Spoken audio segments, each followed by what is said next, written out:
Magandang hapon. Merry Christmas po sa inyong lahat. Nandito po pala kami sa bahay ng aking ate dito sa Cavite.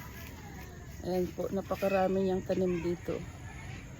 Bali 2 years na hindi pa ako nakapunta dito. Ngayon lang po ulit. Ayan, ang gaganda ng mga tanim niya. Ano yan? Kamuting kahoy. Tapos meron pala siyang tanim dito na sayote. Ayan po. Maraming bunga ang sayote. Ayan. Daming bunga.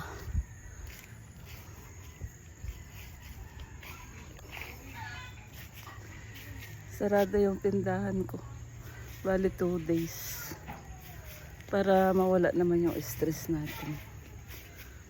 Pero may naiwan po doon. Daming bunga ng sayote. Tira!